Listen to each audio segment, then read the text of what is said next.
God whose word I praise, in the Lord whose word I praise, in God alone I trust, I will not be afraid. What can mortal man do to me?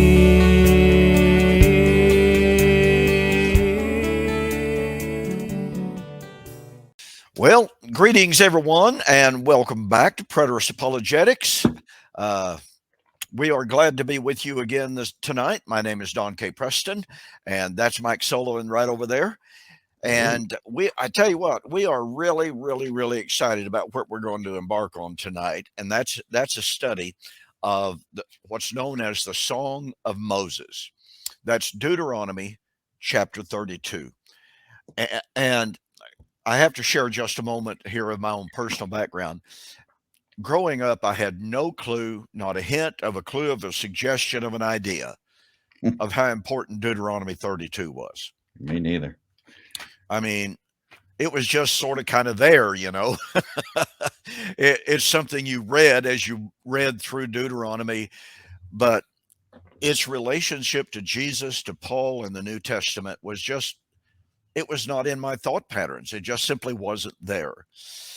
And I remember in the late 70s, as I was still at Shawnee, Oklahoma, I began reading a lot of scholarly literature, and I kept seeing these references drawing on the Song of Moses. And it was like, what's this all about anyway? You know, what's the big deal? And I stumbled onto an article, which I have not been able to find again, by a scholar by the name of Mosner, Moessner, I believe is the spelling of it. And it was just like, wow, that's really good. I'm going to have to study the Song of Moses. And that started it right there. And I fell in love with the Song of Moses. And it just continues to this very day. The richness of the song and the tentacles, may I use that term, that spring from the song into the New Testament, in fact, throughout the rest of the Old Testament, and then into the New, are literally stunning. It is referred to by Paul, it's referred to by Peter, it's referred to by John in the Apocalypse over and over and over and over again. Now, sometimes you have to be fully aware, and you have to kind of be saturated with the language of the song to pick up on those echoes. Right. But believe you me, they are there. And so Mike and I are going to embark on a study of the song tonight. And Mike has some charts that he wants to present. I don't know if these are introductory or if you want to just kind of get into it, Mike. What do you want to do? I'm going to do a little bit of both. I'm Okay. going to piggyback on some of your introductory comments. The Song of Moses, Deuteronomy 32, I kind of look at it like I do Matthew 24. I don't start with Matthew 24. I see Matthew 23 through Matthew 25 as one unit. Mm-hmm. It's almost kind of a chiasm. You have, in the beginning, you have the hypocrites, the Pharisees sitting in Moses' seat, judging the people. And then you have the chiasm in the middle in Matthew 23, Matthew 24, this generation, destruction of the temple. Then Matthew 25 ends just how kind of Matthew 23 begins with, now the Son of Man is on the throne, judging those very hypocrites. So it's one unit. And I look at Deuteronomy 32, you got to include Deuteronomy 31 with the last days, the introduction, and how he codifies, we'll talk about that in a minute, he actually codifies the Song of Moses into the law. Yes. Okay, so you take 31, 32 with all of its richness, but Don, I have fallen in love with Deuteronomy 33, verse 17. Oh, yeah, no joke. We'll talk about that and how the Jews understood that there's a second Messiah here. He's not just coming from the tribe of Judah. He's coming from the tribe of Joseph, Ephraim. And they call him Messiah ben Joseph, Messiah ben David. And they're trying to reconcile this, right? And we've talked about Deuteronomy 12 or Daniel 12:4. Knowledge will increase in the last days. And that's what Jesus is unpacking. He's unpacking, I'm Messiah ben David. I'm Messiah ben Joseph. I am the suffering one. I am the ruling one. So, yeah, let me throw in some slides here, just some introductory comments. And I got this from that book that you recommended. Thanks a lot, $105. Yeah, I know. But I was checking it out. Let's see if I can find it. Yeah, it's right here. It's called Heralds of the Good News, right here. Isaiah and Paul in concert in the letter to the Romans. And he talks about how basically Deuteronomy 32 is Paul's eschatology in a nutshell. And I would just say New Testament eschatology in a nutshell. It lays the foundation for everything Isaiah is going to build upon. It lays the foundation for everything Daniel and Jeremiah, Zechariah. I mean, all of these prophets are building upon Moses. And Moses was the greatest of the Old Testament prophets. Why? Because he had an intimacy. He saw God face to face. None of the other prophets had that privilege. So he had this intimacy with the Father in his revelation. But he also had this power, right? That no other prophets really had.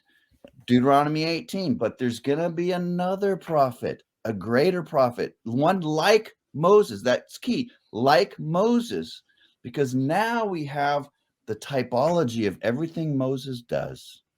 The whole Exodus becomes a type. 1 Corinthians 10, right? 4 through 11 is a type of this second Exodus. So this is key. It is foundational. It is the cornerstone, again, upon which, you know, Don, it's like you're studying Isaiah's little apocalypse. that becomes the jewel, right? Everything, this is the awesomest thing. Then you're doing Daniel 70. Oh no, this is the awesomest thing. But Deuteronomy 32, I mean, once you're getting in that, this is the awesomest passage, I think. But yeah, you're right. This lays the foundation for everything. Well, I mean, let's face it. When in Deuteronomy 31, the last two verses, when Moses says, "I know that in the last days and after my departure, you shall become utterly corrupt." Well, there you have the format and the outline, if you please, of Israel's last days existence that he's going to discuss in the chapter. And as you've already suggested there, all of the prophets who spoke of the last days, well, where are they built? What are they building on? They're building on Deuteronomy chapter 31 and 32 that Moses spoke concerning Israel's last days. Yeah. So when you have Moses, the preeminent lawgiver, as you were saying, okay, here's what's going to happen in the last days. And then twice in the song itself, oh, that they were wise, oh, that they were considered, what their last end will be. So he's three times in the prelude and in the song itself, Moses lets us know, here's the template for the last days fate of Israel, folks. And then, as just suggested, all the other prophets who are building on or speaking of the last days, we know exactly where they got that from. They didn't just conjure it up out of the air. They're building on Moses. And then when Jesus comes and says, you know, Matthew 13, verse 17, many prophets and wise men have desired to see the things which you see and have not seen them, to hear the things which you hear and have not seen them, the very things that the angels desire to look into. So Jesus is saying, you know what all those prophets beforehand spoke? It's taking place. What did they all speak of? Last days. They were living in that appointed time of the end. Yes. Now, the 10 commandments are the law, but then the rest of the law is a fleshing out of what that means for the individual, for the nation. How do we live by these and make civil law? I mean, it's completely unpacked in the rest of the law, right? But it's part of the law. And so the Song of Moses is itself a summation of the law. And he actually uses terms in here, and this is what Wagner talks about. These terms the way he talks about the laws proclaimed before Israel, the song is proclaimed. The law is to be put in the mouths of Israel. The song is to be put in the mouths of Israel. The law is to be a witness against Israel. The song is to be a witness against Israel.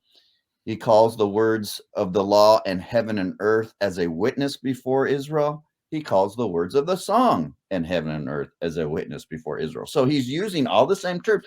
It is like, it can't be mistaken that he's saying that Deuteronomy 32, this song that you're going to sing, is a summation of the entire law. Yes. The blessings, the cursings, how you started, your history, what's going to happen to you in the end. And there will be an end to you. And I like what Pastor Curtis says. He says dispensationalism has it all wrong. It's not the church that's the parenthesis. It's Israel that's the parenthesis. That's God exactly started right. with the nations. I'm going to do something different here with the nation of Israel, but it's going to have an end. And then I'm going to deal with the nations again. IO is completely out. I was just going to interrupt there. That the very fact that Israel, in God's eyes, was itself the interim measure for God to put them finally aside as his exclusive people, and then to bring blessings to the entire world. It's just such an utter devastating refutation of the silliness of IO as can possibly be imagined. Israel was never the ultimate goal. That's where dispensationalism gets it wrong. That's where IO gets it wrong. Israel was, to be sure, God's instrument. They were to be his light. They were to be his instrument to bring salvation to the world. And one of the things that I like to point out, as a matter of fact, throughout Isaiah especially, it's certainly found in the Psalms and other books as well, but throughout the book of Isaiah, and most of Isaiah is dealing with the Assyrian captivity and Israel being carried off. But then it also projects to the restoration of all Israel. And when all Israel would be saved, Isaiah 59, Isaiah 27, at that time, that would be the salvation of Zion. That terminology of the salvation of Zion. William Bell and I did an extensive, long study of Zion on our Two Guys in a Bible program. I think we took 2 years investigating just the usages of. I mean, you start going through the Old Testament and you start seeing Zion. Every eschatological and every soteriological element and tenet is associated with Zion. Well, guess what?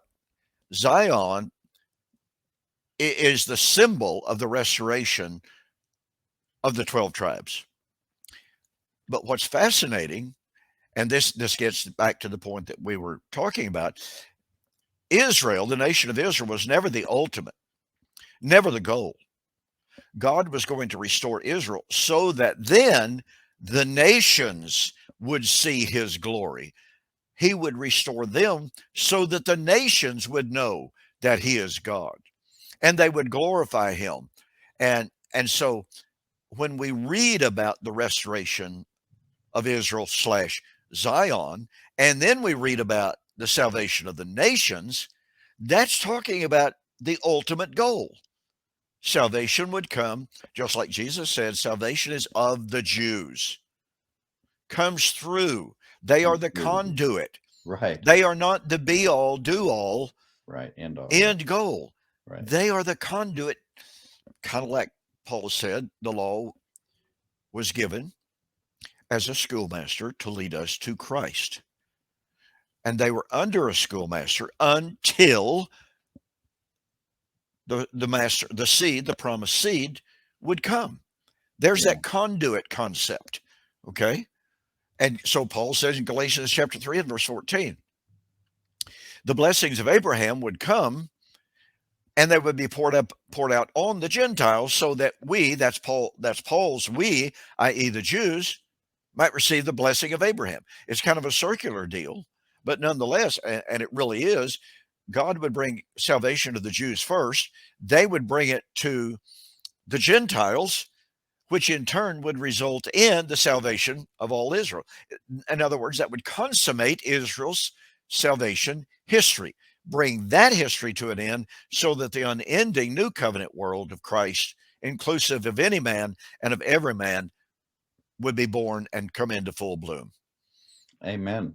And I like those parallels between Genesis 10 and 11 and Acts chapter 2 with the confusing of the nations at Babel. And then you have the restoration of the nations, Jews from all nations under heaven, and then taking the gospel back into their languages and preaching the gospel to the Gentiles and everything else. And so you have the nations coming back in. And since this is really supposed to be about, we'll kind of weave it in here a little bit. Steve Gregg and Michael Brown's debate, we're critiquing that, and we've kind of settled here on Romans 9 through 11 as this is really where the debate hinges mostly. Now, this is a problem. We have two problems. Steve Gregg has a problem in that he agrees with us and he understands that Israel was temporal. All right, boom. But he doesn't understand that it was temporal because the Son of Man, the second coming, ends that age. And that's where Michael Brown got it over on Steve Gregg. But Steve Gregg was right. Michael, Israel, the theocratic kingdom, the old covenant nation, it ended in AD 70. God is dealing with the Gentile nations. Israel over there is just a nation like any other nation. So that's correct too. Interesting. I called into Michael Brown's radio station, I don't know, a year or two ago. I can't remember when it was. And I specifically got into it with him in Deuteronomy 32. Oh my goodness. He butchered this beautiful passage to no end. And I'll pick up, it was particularly this perverse and crooked generation. And we'll get into that at some point here. But if you don't mind, I want to do some introductory comments, just a little bit more. I want us to look at, because Moses wrote Genesis, right? He wrote the Pentateuch, first 5 books. I want you to pay attention how Jacob blesses each tribe, and then how Moses in Deuteronomy 33 blesses each tribe. But there in Deuteronomy 33, we're going to focus on Joseph. But first, let's look at Genesis 49, 1, 10, and verses 22 and 24. In the last days of the sons of Jacob, notice it's not the last days of the end of world history, not the end of the new covenant age, but it's the last days of the sons of Jacob. Messiah, son of David, will come from A, the tribe of Judah, to B, take the scepter or the rule from Judah, transform that kingdom, and he will take that rule for his new kingdom, the new covenant kingdom, for the purpose of C, gathering the people or to cause the nations to serve or worship him. But look at this. Messiah will also come from the tribe of Joseph, Messiah, son of Joseph or Joshua. This is how the rabbis are unpacking this. And he will be a fruitful plant or a vine upon the waters that will actually go over the wall. Talk about that at some point. And from will come, this is beautiful, a shepherd rock, or in the Septuagint, a mighty kingly conqueror. The Septuagint takes both of these words for Messiah, a shepherd and a rock, and they combine it to a conqueror. So we have a mighty conqueror coming from the tribe of Judah, and we have this mighty conqueror coming from the line of Joseph.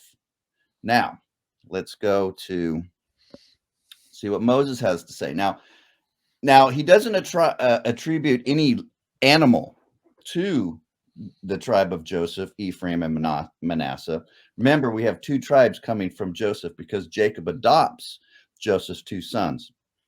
Now look at this, that these come on the head of Joseph and on the brow of the prince among his brothers, a firstborn shore bull. Okay. This was your common bull. It was a firstborn bull, so it means it did not do any work. Okay, so it had an easy life. Oh, but it had a bad life because it was destined to die. From the day it was born, it was destined to die. That was its destiny, period. But it was domestic. was kind of like a pet, but it was going to be sacrificed. Majesty is his. His horns are the horns of a ram wild ox. Don, these oxes were almost as big as elephants. They became extinct, but Yes. these things ruled. They had no predators. They were the king. No one messed with these things.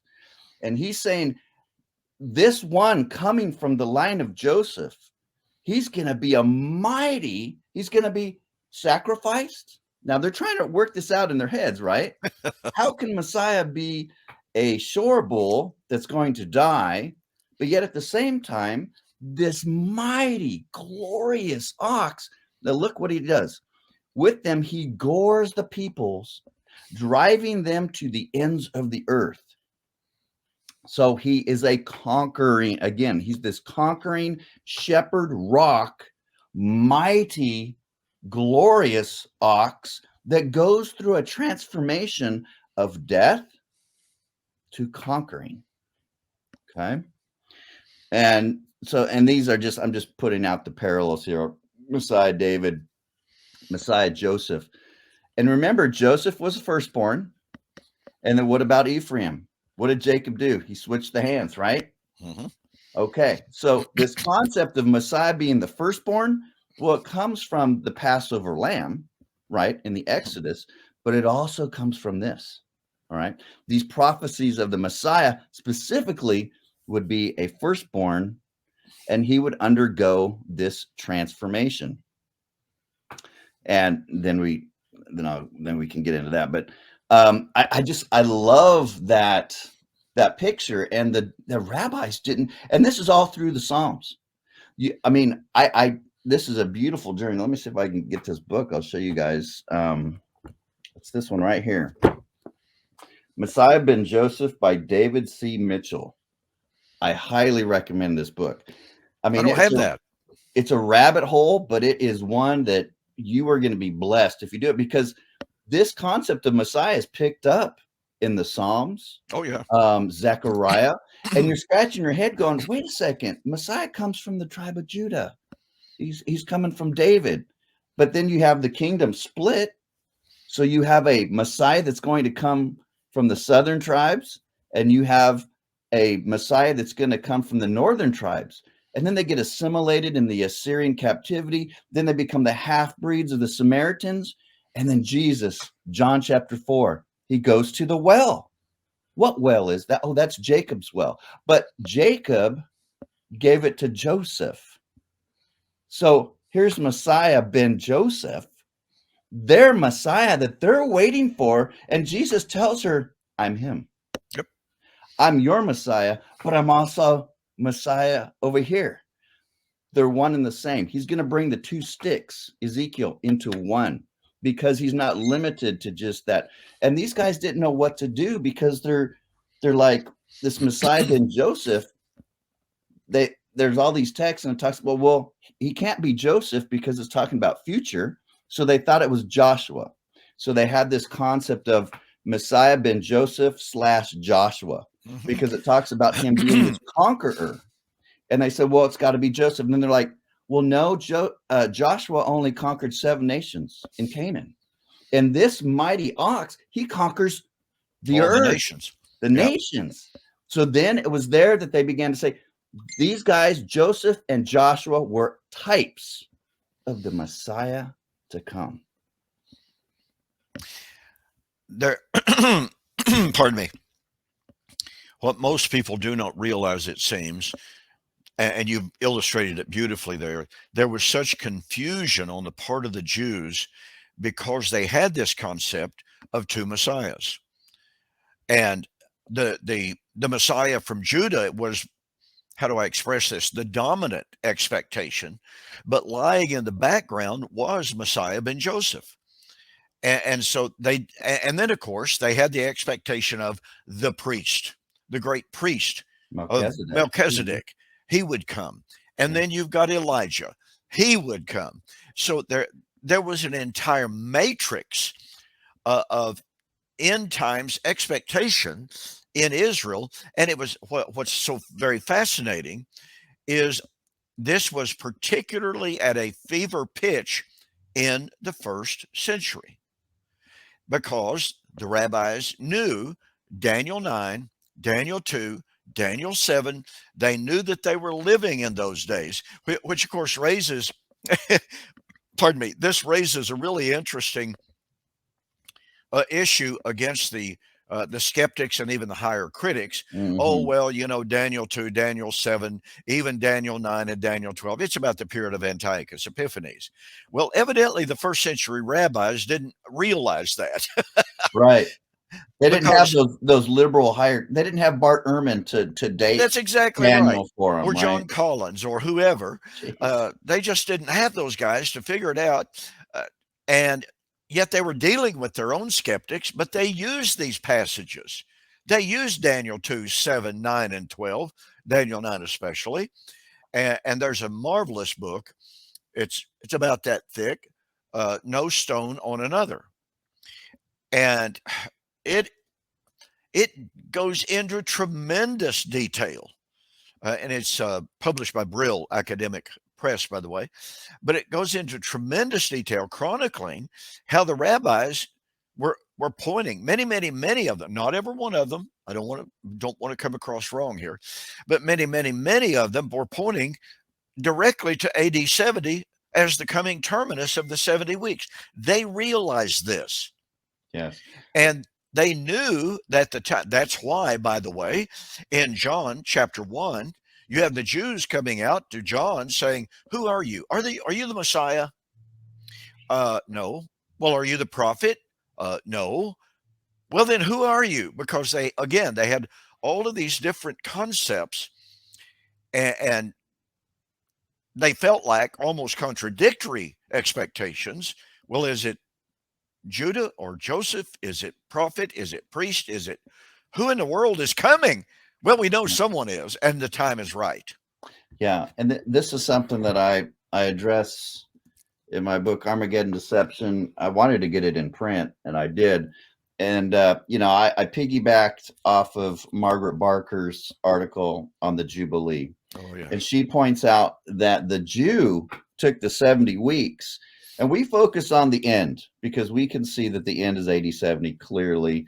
That's what he says. It's about your people and the destruction of the nation. That's the whole point of it. But we rarely kind of talk about how the Jew understood its beginnings. Was it a figurative 490 years? Was it a literal? And she points out, and I've looked at scholars, that a lot of the Jews looked at their calendar, not the Gentile calendar. And there's a 160-year difference between the two. I remember you pointing that out. Yeah. And they started the count with the destruction of the first temple, and that 70 years of captivity, they included that into the whole 490 years. So if you look at 420 to AD 70, it's a literal 490 years right there. And so they counted that they saw the 490 years as 10 jubilees, 10 times 49. Correct. Okay. So they understood that Messiah would come in that 10th jubilee. And Margaret Barker talks about there was all this messianic fervor during this time of the New Testament because they were counting. Now, they didn't know to count by either 49 years or 50 because the Jubilee's 2 years.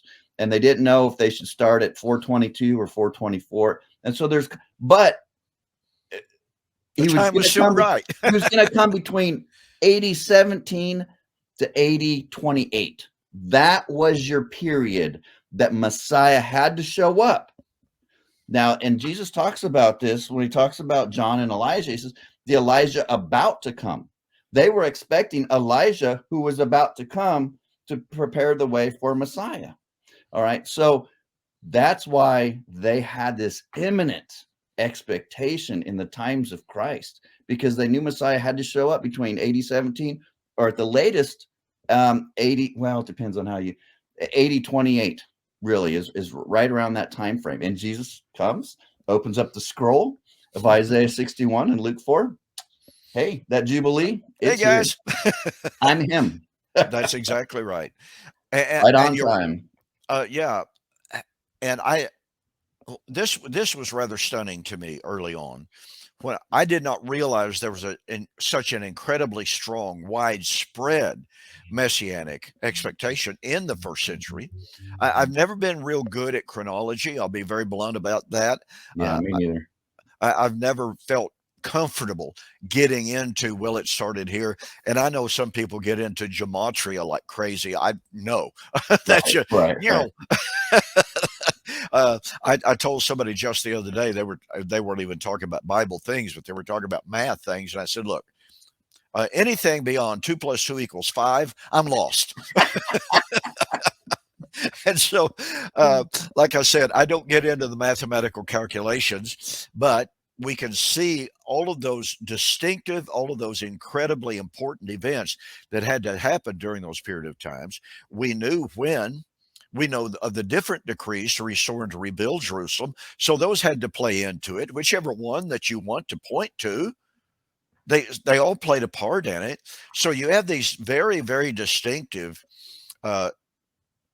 elements, distinctive activities that had to take place.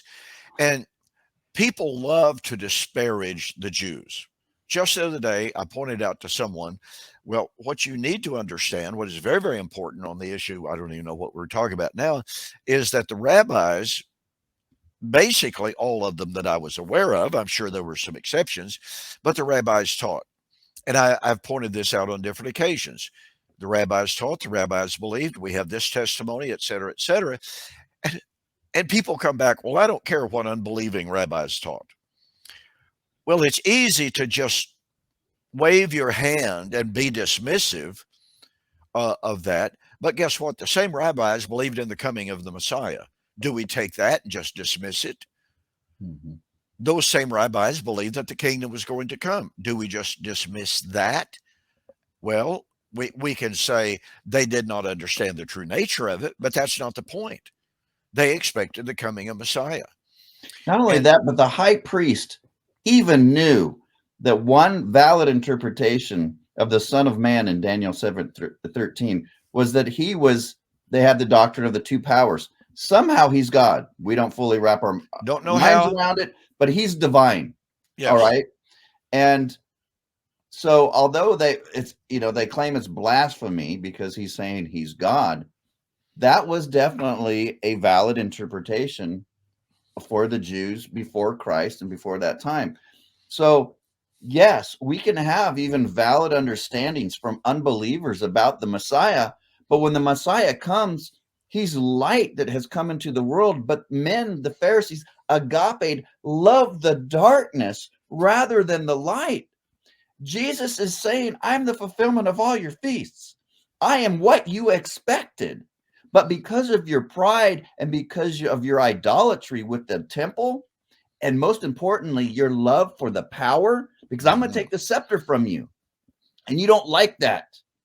I'm taking your power from you, and it's going to come to me, and I'm going to give it to a nation bearing the fruits thereof. I'm going to give it to these fishermen and these the prostitutes who love me, right? And so, yes, they have some valid concepts of Messiah. And remember, we hold to a grammatical, historical hermeneutic. We got to lay hold of that historical hermeneutic. I don't care what Bart Ehrman says about the book of Daniel, where he dates it, what he thinks, because he has a bias. And some of these Jews did have biases, but a lot of them were trying to be faithful with these texts. And what I do in my book is I take out all the valid things. I build my case, just like I do with Reformed folks. I build my case with the amillennials. I build my case with the partial preterists. I pack it all together and I say, this is what I believe. And I built my entire case on your arguments. And that's what I did with all the things in the Talmud and their traditions. I said, I didn't cite one Christian. I built my entire case that Jesus is the Messiah based upon what even your understanding of the kingdom, the temple, and so forth. Yeah. Very, very effective way of doing things. It really is. We need to get into Deuteronomy 32. Dude. Do it. Okay. So number one, Deuteronomy 31, we want to start there. In Israel's last days, evil will befall them for rejecting God, their rock. Now, he uses rock 4 times. Actually, where do you want to start? Do you want to start with verse 1? Give ear, O heavens, and I will speak, and let the I earth really hear. think that we ought to focus on 31:29 here, because Okay. it is the prelude. It's setting the stage Right. for the entire song.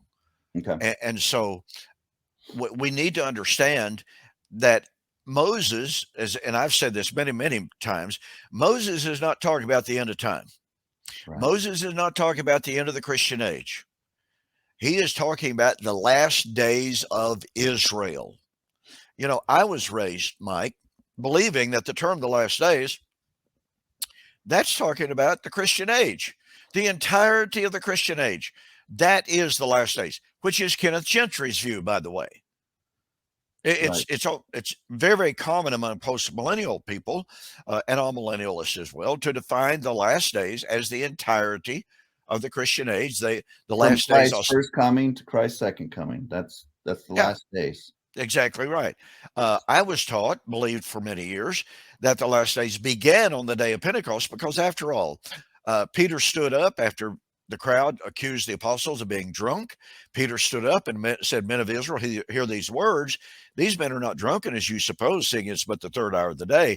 But this is that which was spoken by the prophet Joel, saying, it shall come to pass in the last days, I'll pour out my spirit upon all flesh."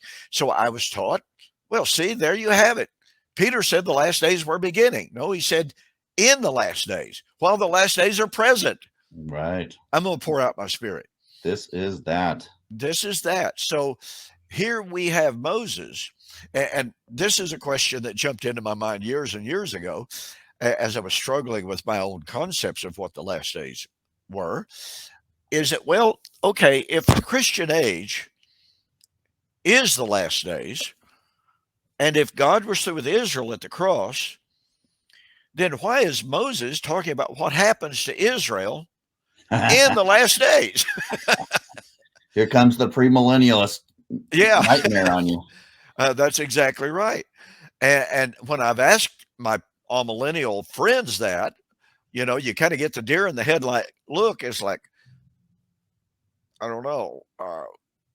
And so you just emphasize, look, you, my former amillennial brethren, you believe the last days of Israel ended at the cross. So point number one, if Israel's last days ended at the cross, why are the New Testament writers after the cross saying that what was happening was in fulfillment of Deuteronomy 32, which is about Israel's last days? How does that work out? Yeah. And why was God still talking about Israel's last days long after the cross, if he was through with them at the cross? These are really, really troublesome issues for anyone who identifies the last days as the Christian age. And yet here is Moses talking about Israel, I'm going to tell you what's going to befall you in the last days. Yeah. This is tough. This is troublesome for the And that's traditional what view. Jacob tells the tribes of Israel, the sons of Jacob. What's going to happen in the sons of Jacob's last days, not the last days of world history. And this was a missed opportunity for Steve Gregg. Oh, yeah. Absolutely. To deal, especially claiming to be a partial preterist. I'm guessing he's one of those partial preterists that still believes we're in the last days, but we have a lot of partial preterists that believes that the New Testament phrase last days ended in AD 70. Mm-hmm. And which again forms our position. Oh, yeah. At least from the circles I go in, the Reformed circles, the amillennials, the last days are from Jesus' first coming to his one and only second coming. Yeah. Great. I'll go with you on that. Yeah. Partial preterists. But that was the minor premise. Amillennials, the last days from first to second coming, period. Minor premise, partial preterists. But the last days were between AD 30 to AD 70. Great. Conclusion. Bingo. Yeah, conclusion. The last days ended with the coming of Christ in the old covenant age in AD 70. It's that simple. that's why they never respond to us, I guess. Well, it's one of the reasons. And you mentioned that view of an acknowledgement of the last days from the cross until AD 70 is growing in the post-millennial and reform circles. I can tell you it's growing also in the amillennial circles. Mhm. I'm hearing from more and more and more amillennialists from my background who are now openly acknowledging, and I'm talking some ministers who are fairly influential, who are now acknowledging, well, yeah, folks, look, the law didn't actually end until AD 70 because that's when it was all fulfilled. That's when the last days, because the last days were Israel's last days, not referring to the Christian age. Or they come up and say, well, Israel's last days were from 30 to 70, but now we're in the ultimate last days. Yeah, I'm trying to think of, in my circles, in the reform circles, your typical amillennialist is like your Kim Riddlebogger, your Simon Kistemacher, your Sam Waldron, where they want to get rid of the time statements mean nothing. The last days is from the first, second coming. The tribulation is just this, spanning everything. It's only guys like Jay Adams up here somewhere. Yeah, I've got it. I've got his little commentary that John Bray gave me, but he was kind of the one really that kind of, in my mind, kind of started the whole, hey, as an amillennialist, we take the time statement seriously. I don't know what he did with the last days off the top of my head, but then you had guys like Beale, G.K. Beale, who was that classic amillennialist that I just defined, but then all of a sudden, Matthew 24:30, it could be 80, 70. Yeah. Then he says, well, this is, in a footnote, this is a thorny problem. Well, why is that, Mr. Beale? Because because in your commentary on Thessalonians, you say that Matthew 24 is the same event as 1 Thessalonians 4 and 5. So now if you're saying Matthew 24, that coming was fulfilled in AD 70, now you have to go back and look at those parallels, and you tell me what they mean.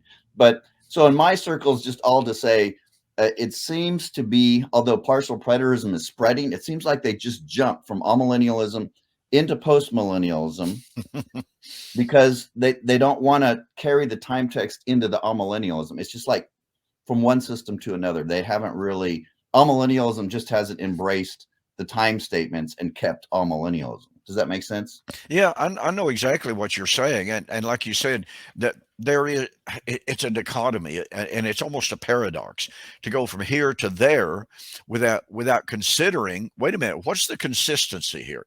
Where is your consistent hermeneutic? You're abandoning it over here, but you're adopting it over here. So how are you justifying this? They've seen a train coming. Let's face it. They've seen the train coming. It's just like Kenneth Gentry saw the train coming on Daniel chapter 12 and Daniel chapter verse 7 and verse 7 in Daniel chapter 12 and 7, chapter 12 and 7 as well. He saw that train coming. He had to come up with an explanation that he once rejected as heretical, by the way, he now adopts. But he understood that the text was coming right straight at him, and many amillennialists have done the same thing. They have recognized, and in the amillennial world in which I was raised, one of the more famous ministers of my upbringing, a man by the name of Guyan Woods, brilliant logician, fantastic debater. Well, when it came to Matthew chapter 3 and verse 2, repent, for the kingdom of heaven has drawn nigh, said John the Baptizer. Okay, boy, Guyan Woods just pounded that. At hand, has drawn near. You can't stretch that 2,000 years. It's ridiculous. It just doesn't work. Strangely enough, and this was one of those, oops, Houston, we have a problem moment for me. Because, boy, I respected Guyan Woods like you would not believe. I mean, he was one of my preaching heroes when I grew up. I was reading his commentary on Matthew, read his comments on Matthew 3, verse 2. Powerful. You cannot deny the imminence.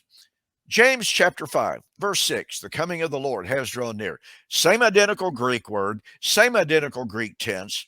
And he says, well, some have taken this to say that the coming of the Lord, or that James believed the coming of the Lord was truly near 2,000 years ago, but that's not true at all. That is a false teaching. Well, all that John was saying is the coming of the Lord may be at hand. And I'm going, wait a minute. You condemn the vacillation of at hand in Matthew 3:2. And now you're just all over the place on James chapter 5, verse 6. And that's what Sam Frost has done, right? And these are, guys, these are not small differences. It's like Sam and I kind of got into it a little bit because, and you saw it on his thing where he posted a sermon by Jeff Durbin saying that we're in the new heavens and new earth. And he goes, and people wonder why I went into full preterism. Yeah. And I love that, by the way. Yeah, I know. It was priceless. And he calls partial preterists like Gentry, who pretty much supports him and hides behind, actually. And he says that, they're hyper, Sam's term for them, hyper partial preterists, and they're inconsistent. And see, the classic all millennials is going to do that, Don. They're going to sit at a difference and say, wait a second, we see the train coming. Mm-hmm. We see it coming. If we surrender that the last days ended in AD 70, if we surrender all these time texts and the parousia and the coming of the Lord, this technical term for the second coming, if we surrender all that to AD 70, we see the train coming. That means the resurrection, the judgment of the living and the dead, the whole caboodle. It was done in AD 70. So that's where we walking right in the middle of them and say, well, do you guys want to solve this or not? Or are you guys just going to shoot at each other for another 1,000 years? What do you want to do? Yeah, that's exactly right. Okay. Take us back to Deuteronomy 32 or 31, because I consider this, as I said, it's not only the prelude, but it's part of the key, because he says, after my departure, evil is going to befall you, and you will become, as he says, utterly corrupt. Now, folks, this is, needless to say, one of the keynote themes of Jesus's ministry, of Paul's ministry, of the book of Revelation. And what do I mean by that? Well, the concept of becoming utterly corrupt it means, even though the specific words are not there, but it means to fill up the measure of their sin. Now, let's make no mistake. The 10 northern tribes filled up the measure of their sin. That's why they were carried off into Assyrian captivity.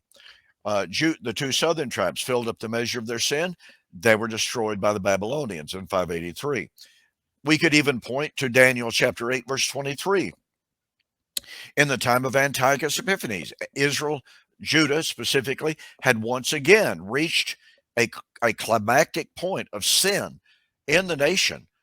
And so Daniel 8:23 talks about them filling up the measure of their sin at that time. Antiochus Epiphanes was a judgment on Israel for, and I'm using that term Israel now in the all-inclusive manner, but I'm referring specifically to Judah and Benjamin. But nonetheless, Judah and Israel had once again reached that climactic point of filling up the measure of their sin. God used Antiochus Epiphanes to judge them, setting Antiochus forth as a type of what was going to happen in her last days. And then we come to Jesus saying that Israel was going to fill up the measure of their sin. Only this time it wasn't just, may I use that term, just that generation. All of the blood of all of the righteous, all the way back to Abel, was going to be vindicated in that generation. And as Mike had turn it previous one there, Mike. Here's the fill up the measure. Yeah, there you go. So you have this concept of, in the song, not only do you have it in 31:29, but you have it in 32:23 and 24, that Israel's sins in this last days period was going to be heaped up and stored up for the time of judgment. By the way, it would be a judgment of a fire that would burn to the lowest depths. In other words, heaven and earth. Yes, let me find that. Well, let's see. Oh, I think it's 8. Yeah, it was 7. Yep, 7. There you go. Yeah, the burning passage. And he says in the last days they'll become corrupt, but he also says provoking him to anger through the work of your hands. Now, most commentators are going to say that's fashioning idols, and they would become idolatrous and go after other gods. Other commentators will just say, well, it's a reference just for their general evil. But when you look at what they did do with their hands, they had blood on their hands. The high priest servants physically struck Christ. Then they bound him with their hands, turned them over to the Romans, who also beat them. And, and then they would beat the Christians. And so with the works of their hands, they're laying hands on the rock, on the Messiah. Moses struck the rock, and he had a pretty serious consequence. He couldn't go into the land. And these folks are striking their own rock. They're rejecting. And let's carry very that rock. forward one step further. What you said is absolutely true. But let's not forget this famous term used. Well, it's found in Daniel chapter 2:44 that the God of heaven will set up a kingdom. What kind of a kingdom is this? A kingdom not made with hands. This is a rock not cut out with hands. Stephen in the temple, God is not worshipped in a temple made with hands. In Hebrews chapter 8, Christ is the priest over the true tabernacle, not made with hands.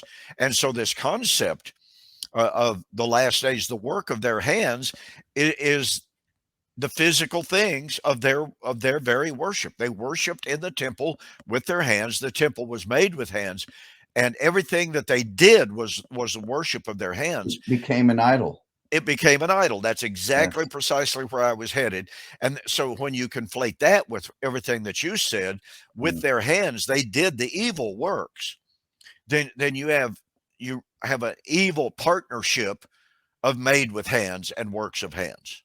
Yes. Now, on this theme of the rock, remember what I said and what Don said. He said, we both have said Deuteronomy 32 lays the foundation for everything the Old Testament prophets build upon, the last days, all these things. And then the New Testament, right? Well, I had been looking for my book. I mean, I had been looking everywhere because I was reading Deuteronomy 32. I kept saying the rock is Jesus. He is the stone of Psalm 118. He's the stone of Isaiah 28. And I was like, surely I've got to find a rabbi that figured this out, right? Well, I found one. So if you don't mind, let me read this. This is just a few slides here. Altogether, then, the shepherd rock, remember, of Genesis 49, promised to Joseph is a mighty king. The Septuagint agrees, rendering shepherd rock by one Greek word, conqueror. Therefore, the coming one promised to Joseph is like the Shiloh world ruler promised to Judah earlier in the same chapter. He is one whom the nations will obey. And just as the Shiloh ruler is to come after Judah's kingdom, a kingdom which has not ever appeared at the time of Jacob's prophecy, so the shepherd rock is a divinely appointed ruler to come after Joseph's time, but one greater and freer than Joseph ever was. Such an interpretation is not a novelty. I'm quoting someone here. I'm quoting Mitchell, actually. This particular rabbi, Ramban, in the 13th century, says in his comments of Deuteronomy 32:4 that this rock from Joseph is the same rock or stone as is spoken of in Psalm 118, that Jesus specifically says he is. And Moses said, let my teaching fall like rain, for that which he brought from the heavens, and his speech on the earth will fall upon Israel and settle upon them like dew. For I proclaim the name of Hashem in the heavens, come declare the greatness of our God in the earth. The rock, his work is perfect. Deuteronomy 32. And all Israel will say also the rock is Joshua, a sign about this land. For from whence a shepherd rock of Israel. And it was interpreted long ago, the rock rejected by the builders has become the capstone. This is from Hashem. Psalm 118. And that is why Joshua said, this rock will be a witness between us. Joshua 24:27. Also, for behold, the rock which I have set before Joshua, upon one rock are 7 eyes. Let the wise understand Ramban's comments are triggered by the rock of Deuteronomy 32:4. This rock, he says, is not only the eternal, not only God, but he's also the Messiah, Joshua. Writing in his latter years in the whatever Holy Land, he says it is a sign for this land, and he cites Genesis 49:24, whose shepherd rock he identifies as Joshua. He then proceeds to link the divine rock of Deuteronomy 32:4 and Joshua rock of Genesis 49 with the rock rejected by the builders of Psalm 118. Now, Ramban knew Psalm 118 was written long after Joshua's time, and he knew its rejected rock had a long history of messianic interpretations. And this is the last slide right here. But of another Joshua rock yet to come, whom he sees prefigured in the rock set before Joshua ben in Zechariah 3:9. So when Ramban says that the Joshua rock is a sign for this land, he foresaw the land of Israel being reconquered and ruled by another Joshua, one still to come in Ramban's own time. That is a Joshua Messiah who is the promised shepherd rock.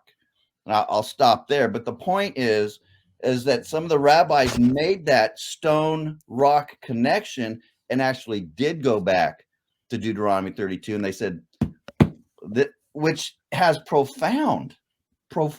I mean, I don't know how you can be in the 13th century and see that the rock that is rejected and not see that that's Jesus. But especially after century upon century of preaching by the early church, you know, the stone which the builders rejected, which you, the builders, have rejected, has become the chief cornerstone. Yeah, it's amazing. The Jewish rejection of Christ and their excuses for not accepting him are stunning at times. They yeah, really, and he really says, are. I will read that last paragraph because it's good. This rabbi is saying that the shepherd rock promised to Joseph is none other than the rock of Deuteronomy 32:4, who is the God of Israel himself and the angel who followed the Israelites through the desert as a thirst-quenching rock, which Paul picks up on. 1 Corinthians chapter 10, this rock which they drank of the rock which is Christ. Yes, and we have about 4 minutes, but we see the typology between Jesus and Joseph. It's clearer than day. But don't forget about all the typology between Joshua and Jesus. Yes. Matthew 4, he goes in the desert 40 days. He fasts, he prays. Moses did that 40 days on top of the mountain. So he's the new Moses, but he comes back. And what does he do? He starts conquering. He's now the new Joseph.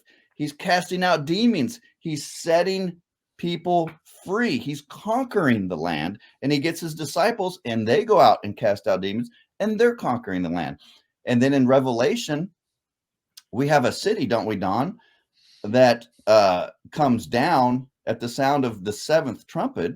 So Jesus is the new Joshua, and he's taking down a Jericho, except it's the old covenant Israel of God, or Jerusalem. There was a Reformed scholar from, I believe, Florida. Oh, my goodness gracious. My good friend, Mike Grace. Do you know Mike? Yeah. Mike Grace sent me some files. I just went blank on the man's name. He did some work on the parallels between Revelation and the fall of Jericho. Wonderful, wonderful material.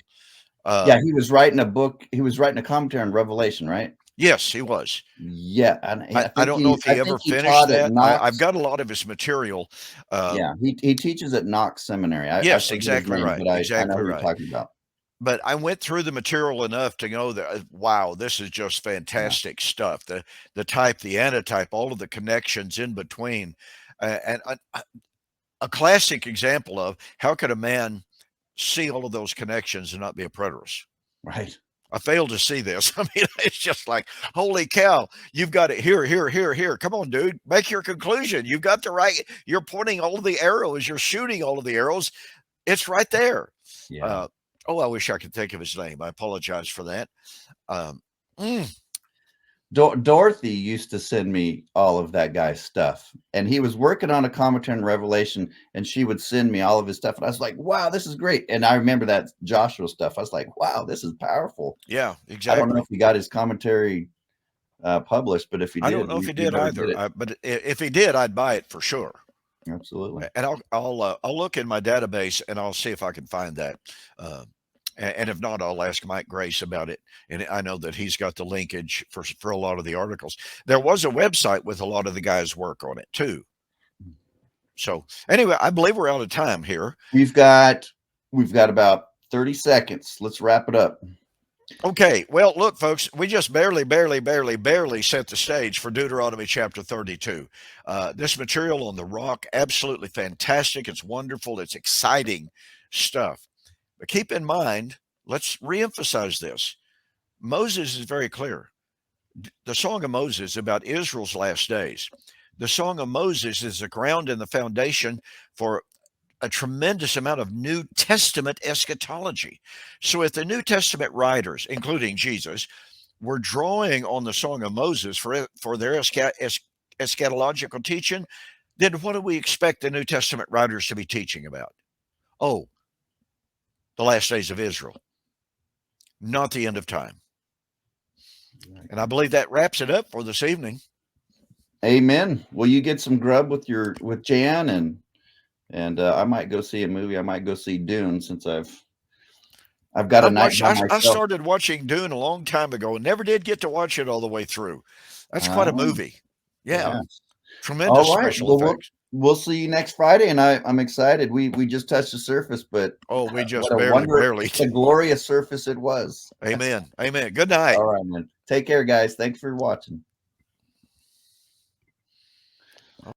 That I may walk before my God in the light,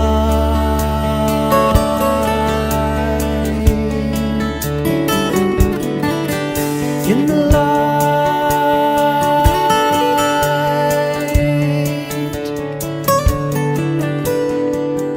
in the light of life, in the light of life, in the light of life, in the light of life, in the light of life, in the light of life, in the light.